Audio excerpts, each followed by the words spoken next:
Welcome, everyone, to the Kenya Wantamnuta movement, or KWM Deep Dive. Our mission today is, well, pretty fundamental. We're tracing the historical roots of inequality and corruption right here in Kenya. And we're focusing specifically on land, the most precious commodity. But we're not just doing this to dwell on the past, on the pain, no. It's about building a really powerful understanding of why the solution now it has to be different, why it needs to be this radical, decentralized citizen action. That's really the core of KWM. Exactly. We're looking at the critical background, the history that really justifies and frankly necessitates a people-led movement like this one. Sources we've synthesized, they paint a pretty stark picture. It's what's known historically as the Betrayal of Uhuru, the betrayal of independence itself. You see, when the flag was finally raised back in 1963, that huge promise of self-rule, well, it was almost immediately overshadowed by systemic plunder. And understanding this history is just crucial. It explains so much about the current political landscape, and it really shows why relying on the centralized state, hoping it will reform itself, is probably a strategy doomed to fail. It highlights this urgent need for something different, a robust, resilient people's record. Okay, let's unpack this history then. Yeah. Because for, 60 years now, the common wisdom, the thing everyone says, is that change has to start in Nairobi, Right. in the halls of the central government. So today, we're going to explore exactly why that belief is, fundamentally flawed, and how genuine lasting power actually gets shifted. True accountability, it starts when ordinary citizens, whether you live way out in Turkana or Makueni, Kisumu, Nyeri, wherever, when you start actively documenting your local reality. That ground-up, undeniable documentation, that's the mechanism. That's how we get to national accountability. Right, and to really grasp the scale of this initial betrayal, we have to go back. We have to remember the foundational promise of independence, the rallying cry, the hope of the Mau Mau freedom fighters folks who endured unbelievable suffering in the forests, in detention camps. Their cry was, Uhuru na mashamba, freedom and land. The expectation was huge. It was about reclaiming ancestral soil, especially those fertile white highlands, the land unjustly stolen by colonial settlers. And Jomo Kenyatta, when he became the first president in '63, the expectation from the landless masses, it must have been immense. Finally, the colonial injustice was going to be fixed. But the new government almost immediately adopted this framework. And on paper, it sounded perfectly rational, sensible even. But in practice, it was just cruel, the willing buyer, willing seller policy. Yes, and what's fascinating here really is the bureaucratic camouflage, how theft was masked. The concept was, okay, the British government, along with big players like the World Bank, they'd provide development funds, and these funds would allow the new Kenyan state to buy out the departing white farmers, ostensibly for redistribution. But, and this is the crucial part, this mechanism had a fatal flaw built right in. The landless peasants, the veterans who'd actually spilled blood for Mashamba, they had no capital, none. They were in absolutely no financial position to be the willing buyers. So the program was never really designed for them, was it? It wasn't meant to address the injustice against the poor. Instead, the beneficiaries. They're this rapidly emerging new elite, a clique, really, of powerful politicians, businessmen, all clustering tightly around the president. This group, disproportionately from Kenyatta's own home district, Kiambu, they quickly got that nickname, didn't they? The Kiambu Mafia. They were the only ones who were willing buyers with cash. Or, maybe more importantly, access to state credit. They leveraged that political access, that inside knowledge, absolutely ruthlessly. They knew exactly which prime farms were coming up for sale from the settlers. And critically, they got access to state-backed loans, often on very favorable terms, from these newly created institutions like the Agricultural Finance Corporation, the AFC. Now, the AFC was supposed to stimulate broad agricultural growth across the country, but it effectively became the personal bank for this elite group. So they didn't liberate the land, they bought it, facilitating this immediate transfer of ownership from a departing white elite straight to a politically connected black elite. And the structure, the colonial-era exploitation structure, it remained perfectly intact, just different owners. And the president himself, Kenyatta, he set the standard. He really cemented this culture of, political looting.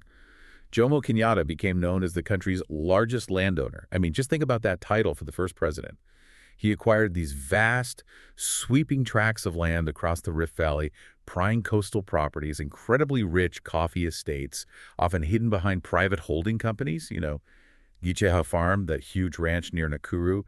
It's probably one of the most visible examples of this state-sponsored land grab. And we really should pause here for a second to absorb the scale of this personal accumulation, because it fundamentally undermines the whole national project, doesn't it? Oh. The sources we looked at, they indicate the Kenyatta family's private land holdings grew to a size comparable to an entire independent nation, specifically Rwanda. Rwanda, the entire country. The entire country. Think about the implications of that. The territory controlled by just one family, acquired in those early years of independence using political patronage, state loans, comparable to the landmass supporting millions in a neighboring country. And this was happening while millions of Kenyans, people displaced by colonial rule, remained landless squatters, often literally staring across the fence at these vast, newly acquired estates. Wow. And that template, that way of doing things, it was infectious, wasn't it? Kenyatta's inner circle, they just followed suit, using their positions, ministerial posts, administrative power, to amass their own fortunes. We're talking about the individuals holding the keys to the new state, right? Mbu Quaint, powerful minister of state, Kenyatta's brother-in-law. Charles Njonjo, the attorney general, the one crafting the legal framework.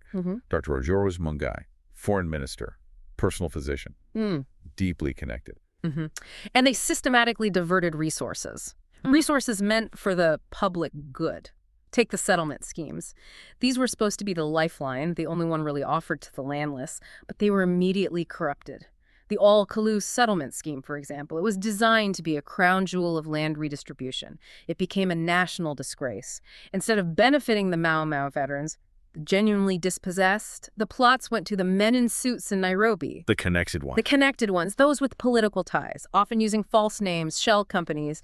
And this act, it established this enduring truth, really. In post-independence Kenya, public office was the guaranteed path to private wealth. The whole system was built on betraying the very people who fought for freedom. Okay, so once this massive land grab was underway, the Kenyatta administration, they needed more than just legal tricks. They needed an ideological cover, right, to justify this huge concentration of wealth.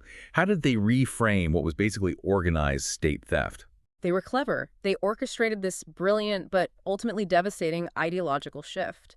Kenyatta aggressively championed a particular brand of African capitalism, one that celebrated individual accumulation, portraying it as a sign of progress, of hard work.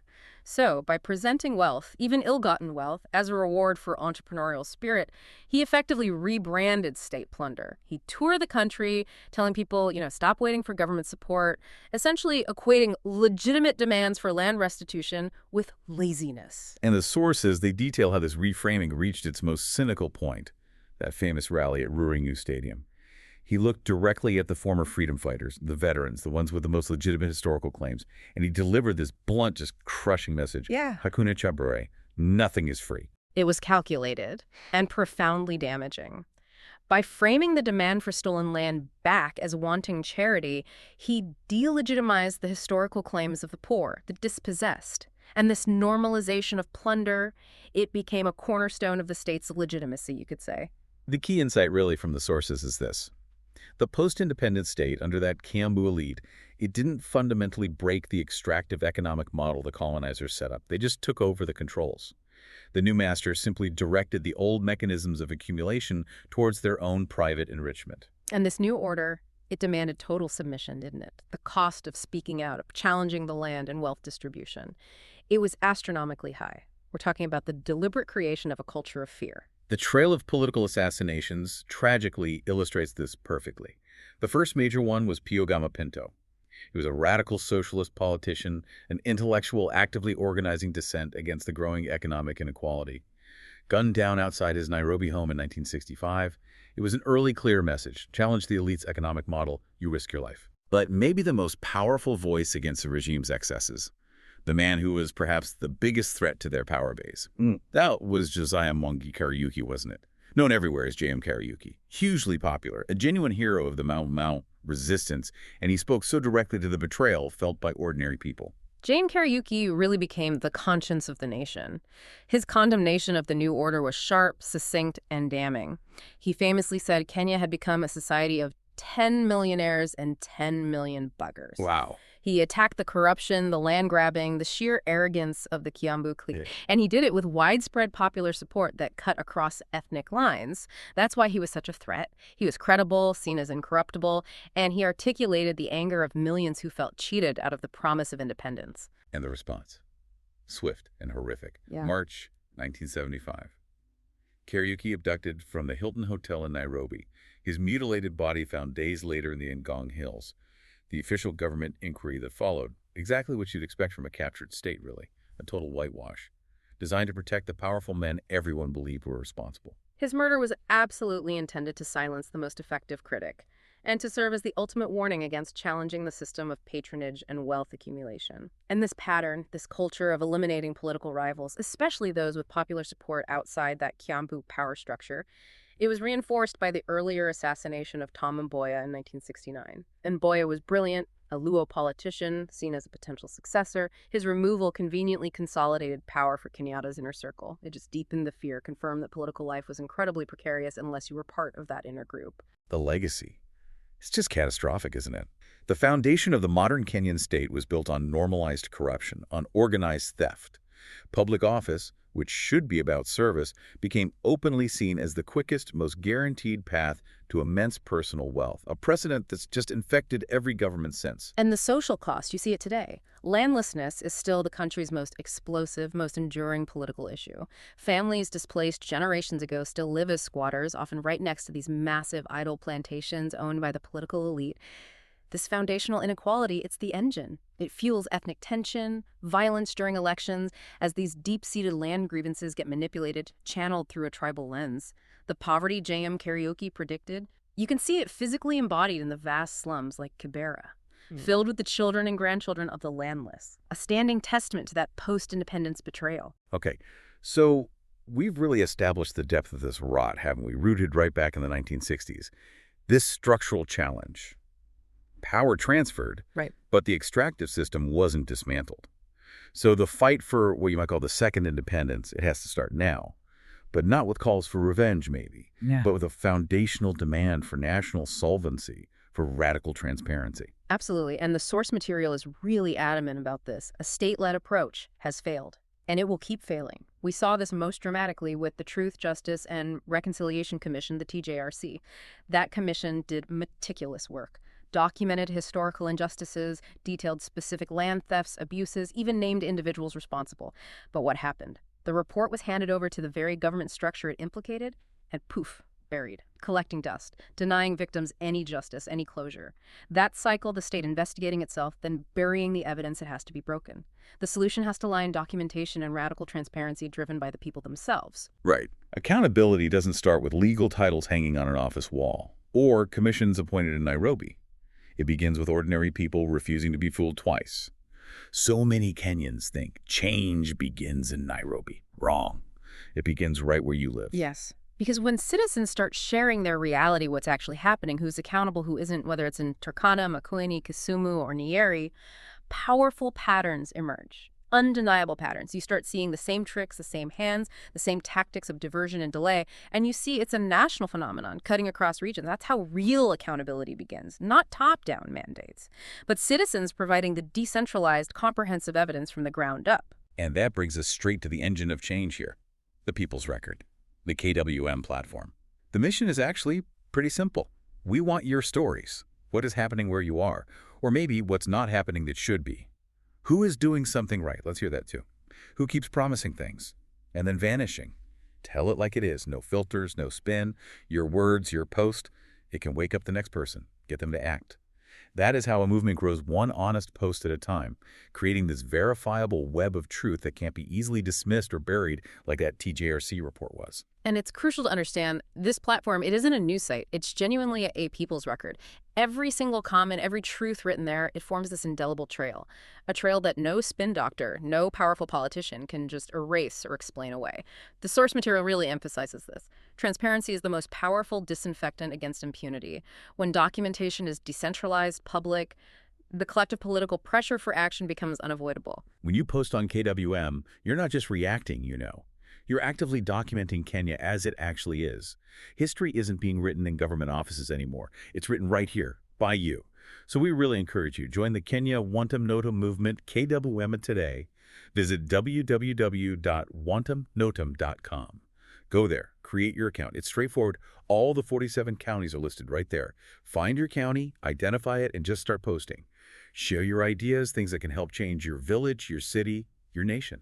Okay, so now that we've established that citizen documentation provides that crucial evidence base, let's talk about the structural goals, what the movement is aiming for. The sources call it the architecture of dignity. It's like a blueprint, really, for building a state that fundamentally works for all its citizens. And it has to begin by surgically dismantling that cycle of impunity that was set up way back in the 1960s. And the sources, they outline some specific surgical solutions. It's not just about romantic, maybe unrealistic calls for mass land seizures, right? Okay. Because that would just get bogged down in decades of legal fights. Fights that the state, still compromised by the inheritors of that stolen wealth, would probably win anyway. So a smarter structural attack is needed, one that makes hoarding land untenable. Exactly. The first surgical solution is radical transparency in land ownership, a direct response to the secrecy that allowed the Kiambu Mafia's acquisitions in the first place. Right now, public land registries are often intentionally opaque. They're convoluted paper records. You have to pay hefty fees just to search them. The demand has to be digitize these records immediately and make them fully, freely, publicly accessible. Okay, hold on. So you're saying every single citizen in Kenya, from anywhere, should be able to just log onto a government website, pay nothing, and search who owns any piece of land in the entire country. Wouldn't the elite fight that like crazy, claiming privacy, national security, all that stuff? Oh, absolutely, they would resist, of course. But transparency, in this context, is a public good. It's not a private luxury. When the public can see, with a single click, that one politically connected family owns a landmass the size of an entire region, well, the political pressure, the moral pressure for action, it becomes immense. Transparency makes the scale of that historical injustice absolutely undeniable. Okay, makes sense. What's the second solution? The sources mentioned land taxation reform. You called it revolutionary. Yes, this one is potentially the most potent. Revolutionary land taxation reform. The current property tax system is basically dismissed as a colonial relic. It's designed to be ineffective against the big landowners. The proposal is for a new, and yes, punitive system, a progressive annual land value tax, or ALVT. Progressive annual land value tax. Okay, break that down. How does it work? Right. So the ALVT is designed as an economic weapon against speculation and hoarding. Currently, if you own, say, 10,000 acres of idle land, your tax burden might be tiny, almost negligible. And ALVT taxes the unimproved value of the land itself every single year. And crucially, the tax rate escalates progressively with the size of the holding. The more land you hoard, the higher the percentage you pay. This makes holding thousands upon thousands of acres of undeveloped, unproductive land an economic impossibility over time. I see. That's a really interesting way to use market pressure to solve a political problem. So the goal isn't state seizure, grabbing the land back directly, but using the tax system to force the landowners to act. If they can't afford that escalating tax bill, what happens? They basically have two choices. Either develop the land, build something, farm it, create jobs, generate economic activity, or sell it. Sell it off to buyers who will develop it. So the system uses market forces to naturally break up these huge land holdings and return the land to productive use. And it does this without needing the state to get tangled in complex, lengthy legal expropriation battles. It achieves a more equitable land distribution through economic attrition, not political decree. Clever. Okay, moving beyond tax, the sources also talked about a more direct process for restitution and compensation, acknowledging the history of theft but avoiding getting bogged down. Something about a commission with teeth. Exactly. A specialized commission, yes, but not just another inquiry board. This one needs prosecutorial powers. That's the key difference. It would be mandated to investigate how all large land holdings were acquired, going right back to the buyout of the white settlers. The focus would be on finding where public funds, state-backed loans like those AFC loans we talked about, or clear abuse of political office were used improperly to acquire land that was specifically meant for settlement schemes for the landless. But okay, if they find that evidence of improper acquisition, how do they proceed without those endless court battles? I mean, given the history we just discussed, the first government just murdered its critics. How realistic is it that this commission wouldn't just be immediately captured or dismantled by powerful interests? That is the absolute critical question, and it's precisely why the institutional protection of this commission is vital. We'll get to institutional independence in just a moment because it underpins everything. But assuming it can operate independently, if improper acquisition is proven, the commission would initiate a negotiation process.